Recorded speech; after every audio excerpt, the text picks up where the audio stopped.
There are certain phrases that come wrapped in red flags, but we ignore them anyway. Phrases like, "we need to talk," or "I want this to be a special night." You hear those, and a little voice in your gut starts whispering, something's off. So when my wife, Rachel, texted me one Tuesday afternoon, "Dinner tonight. Just us. At Annika Luna." I made reservations. I should have listened to that whisper. But I didn't. I told myself it was probably an anniversary I forgot. Or maybe she got that promotion she'd been quietly gunning for. Hope's a tricky thing. It dresses itself up in logic to justify walking into landmines with a smile. Annika Luna wasn't our usual place. It was upscale, the kind of joint where they give you water like it's a wine tasting.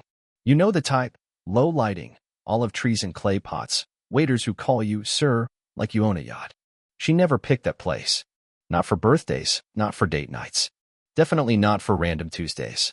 But that evening, she looked stunning. I mean, not the usual put-together professional woman kind of stunning, no. This was intentional. Hair curled. Heels too high for comfort. That black dress, the one I bought for our 5th anniversary trip to Maui. The one she said made her feel like a Bond girl. She hadn't worn it in years. I smiled when I saw her. I'm a fool like that. What's the occasion? I asked, pulling her chair out like I was still trying to earn husband points. She smiled. Not her real smile, the one that used to show up at beach bonfires and Christmas mornings. No, this one was rehearsed. You'll see, she said. We ordered wine. She barely sipped hers. I talked about work, our dog, the neighbor's weird new Christmas lights in April. She nodded politely. Occasionally threw in a or oh well, like a podcast host on autopilot. I was too busy filling the silence to realize she wasn't there. Not really. Then dessert came. Tiramisu. Her favorite. She didn't touch it. Instead, she reached into her purse and pulled out a small envelope. Not a card. Not a gift. An envelope. I blinked. What's this? It's not what you think, she said, which, by the way, is exactly what people say when it's exactly what you think. I opened it. Inside? 2 tickets. Round trip. Rome. Departure in 3 weeks. Rome. I asked, part doing jumping jacks. For us. She inhaled. Held it. Let it out. For me. It landed like a punch I didn't see coming. I swallowed. So, a solo vacation? She tilted her head. A reset. Ah. The buzzword of the broken. Reset. Rebalance. Recenter. All marketing terms for, I need to escape, and you're not part of the itinerary. I didn't get angry. I didn't raise my voice. I didn't throw my water or flip the table, though part of me wanted to. Instead, I leaned back in my chair, folded the envelope closed, and said, well, that explains the dress. She flinched. Just a twitch. Barely noticeable. But I caught it. I didn't know then what was coming. That this dinner wasn't the beginning of the end. It was just the setup. The prelude. The stage lights warming up before the curtains pull back and betrayal takes center stage. But I smiled. Because I've learned something about betrayals. They're not just endings. Sometimes, they're invitations. Not to dinner, but to war. The Rome tickets didn't sit on the table long. Rachel tucked them back into her purse like they might catch fire if left exposed. She smiled at me the way you smile at a cashier when your card gets declined, tight, awkward, embarrassed. Not because of what she did, but because I saw it. I know it's sudden, she said, stirring her untouched wine like it might reveal better words at the bottom. I need space. Time to think. About what? I asked, keeping my tone even. That was my thing, calm under pressure. It's how I closed deals at work. It's also how I survived a childhood with divorced parents and a fridge full of condiments but no food. She hesitated, then shrugged. Everything. I didn't push. Because I've learned something, people don't confess when cornered. They confess when they think you're not paying attention. I figured I'd get more answers from silence than questions. So I leaned back, nodded slowly, and said, okay. That one word did more damage than 1,000 accusations. Because Rachel didn't expect it.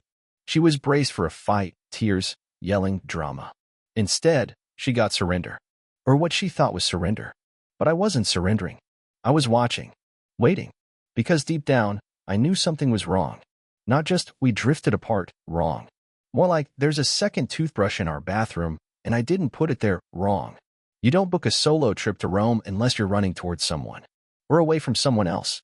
She left the restaurant early. Claimed a headache. I stayed behind. Finished her wine. Ate the tiramisu. Still her favorite, betrayal or not. When I got home, the house was dim. Rachel was already in bed, lights off, her breathing steady and rehearsed, like she'd practiced sounding asleep in case I came in looking for a conversation. I didn't. I walked into my office, shut the door, and opened my laptop. 3 hours later, I had what I needed. See, Rachel was smart. Smarter than me in a dozen ways.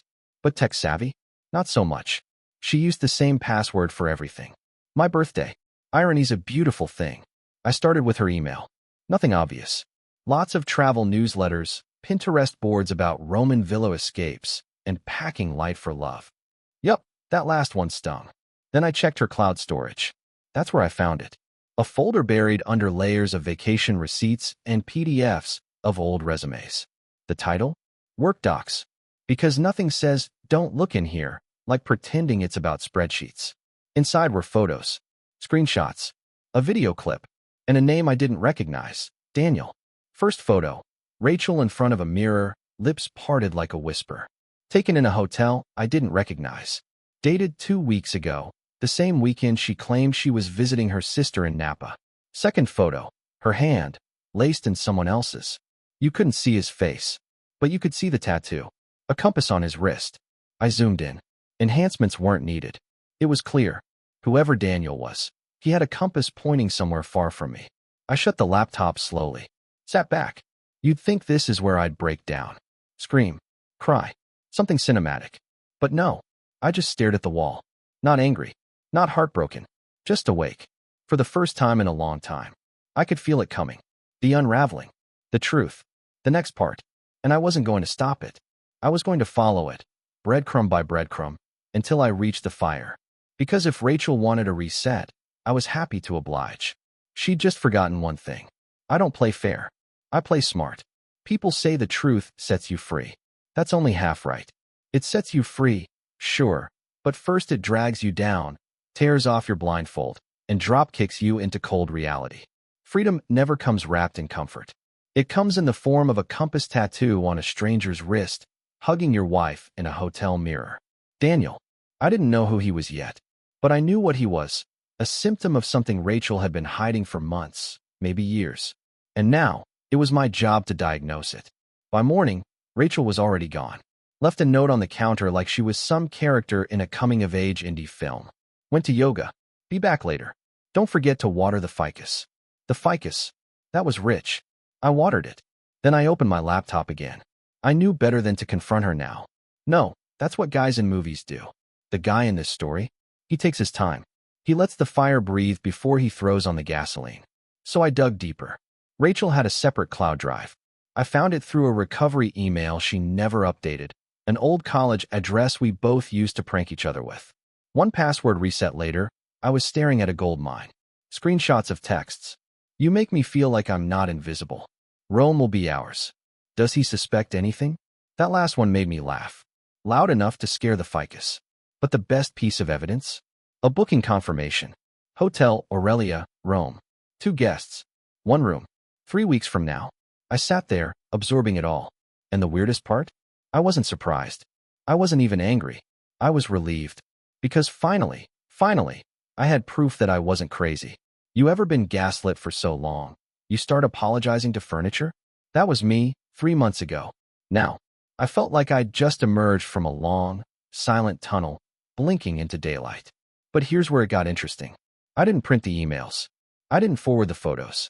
I didn't scream or threaten or send her a 4-paragraph manifesto on honesty and decency.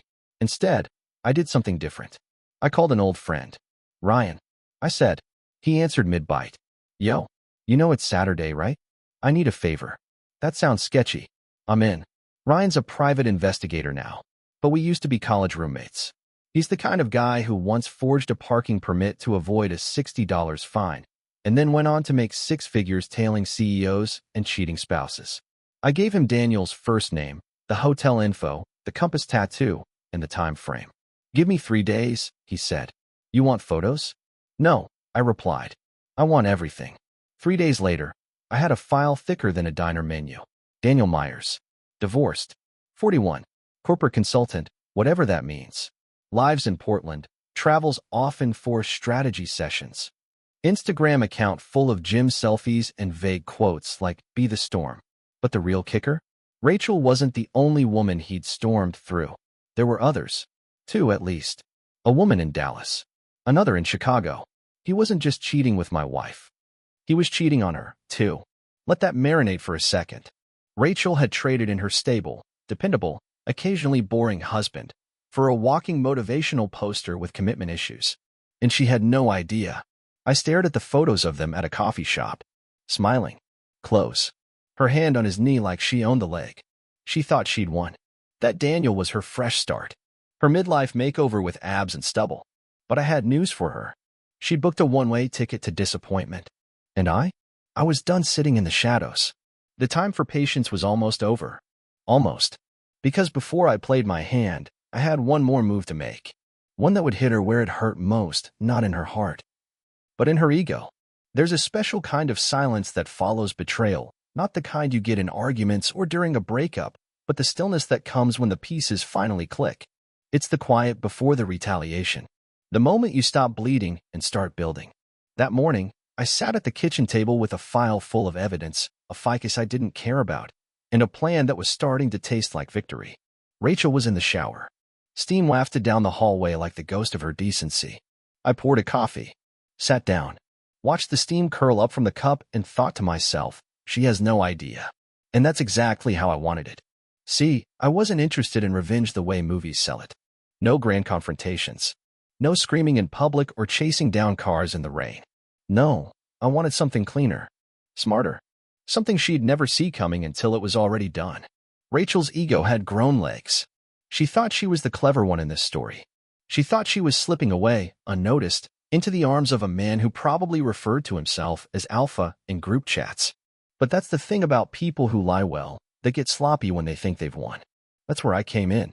She emerged from the bathroom, wrapped in a robe, hair towel dried and damp. She looked surprised to see me still home. "I thought you were going in early," she said, crossing to the fridge. "Decided to work from home." She paused. "Everything okay?" Peachy. A flicker in her eyes. The smallest twitch of guilt, maybe. Or paranoia. Hard to tell with her anymore. They wear the same face. She poured herself a smoothie and made small talk about traffic, the weather, and a new show she said we should start. I nodded, smiled where appropriate. I even agreed about the show. Because I needed her calm.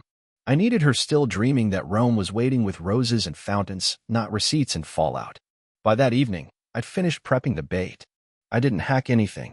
I didn't track her phone. I just used her assumptions against her. She thought I was oblivious.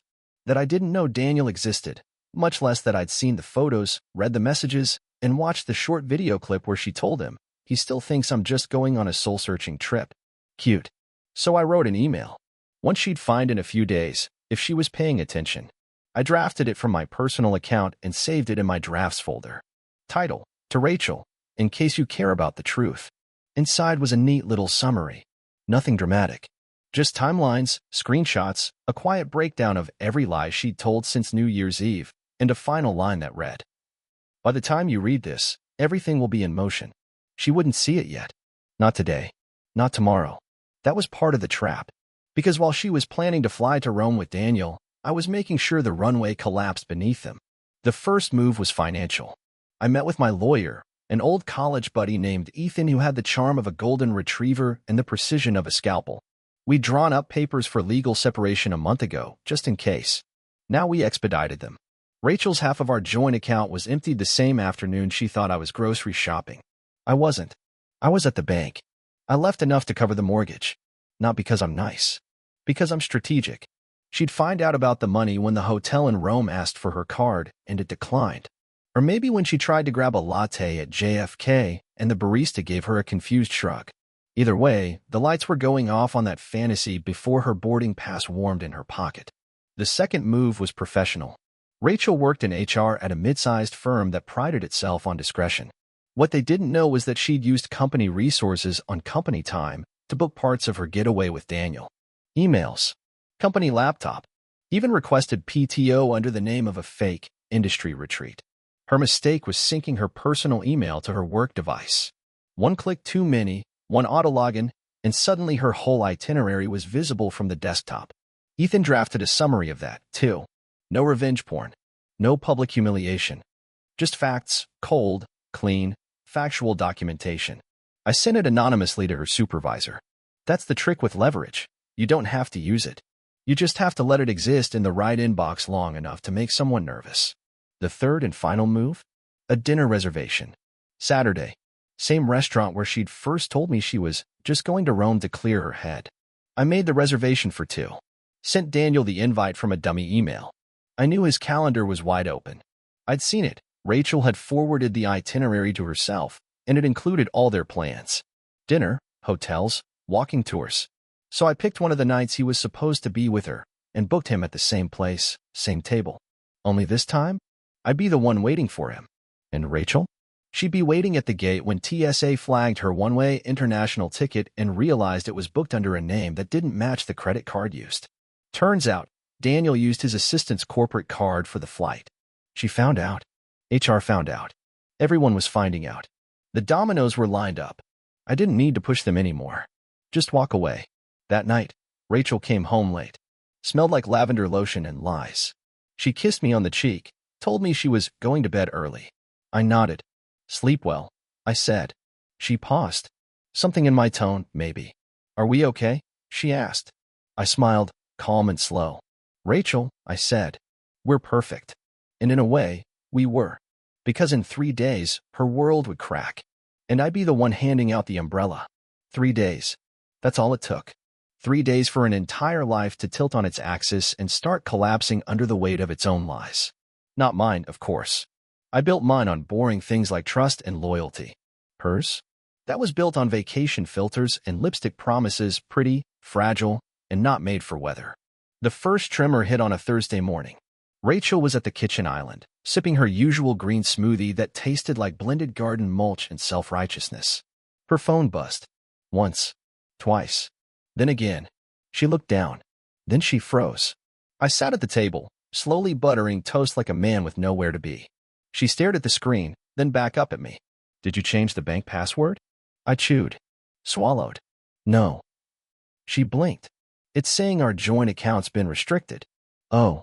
She tried to keep it casual. Rachel always had this air of unbothered poise, the kind of woman who could spill red wine on a white dress and convince you it was couture.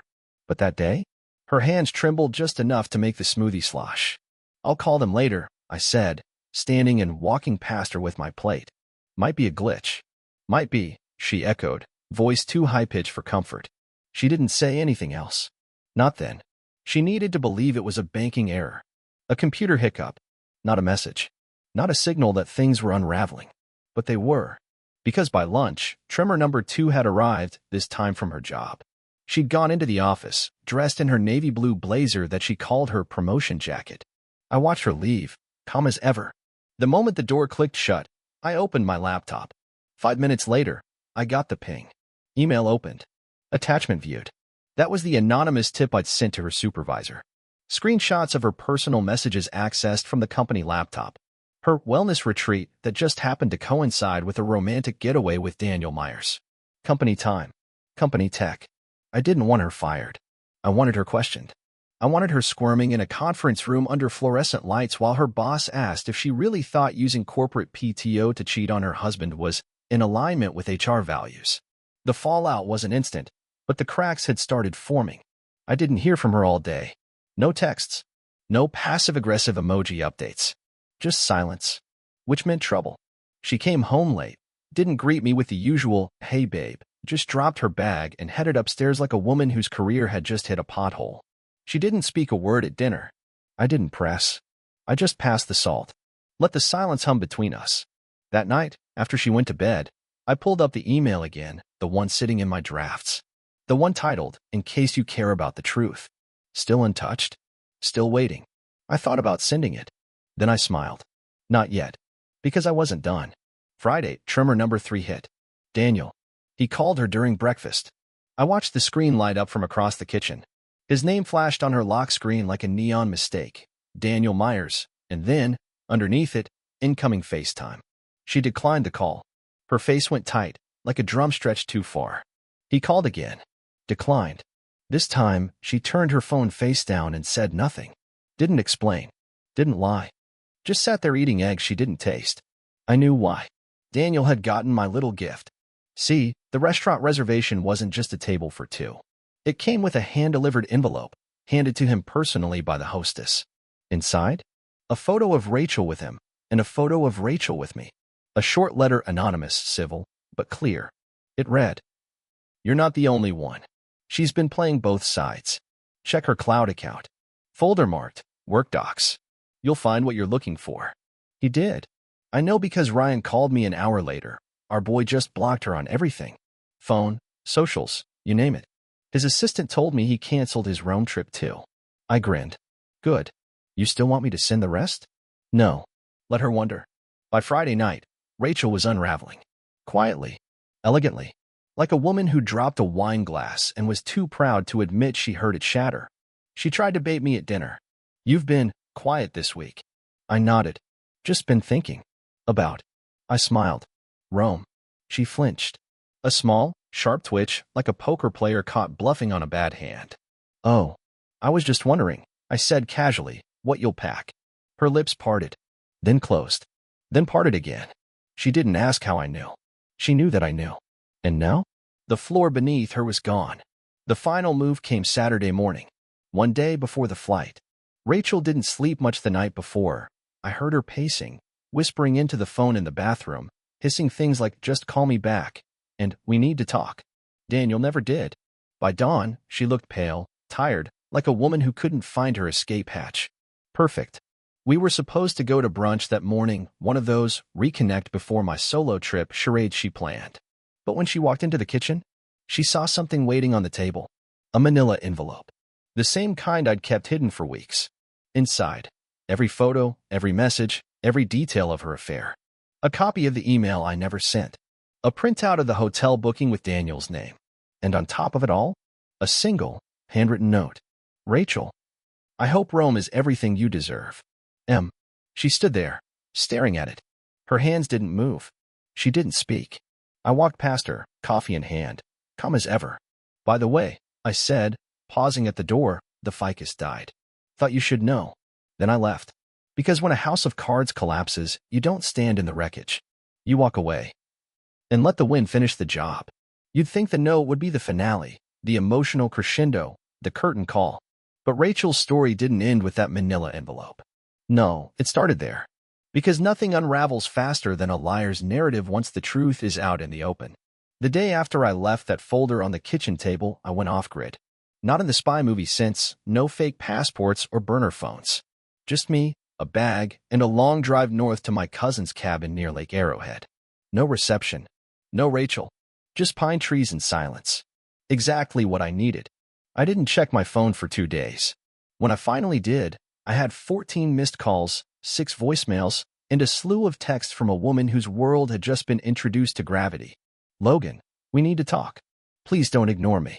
It's not what it looks like. Can we meet? Just once?" Classic. The not what it looks like defense. I always loved that one.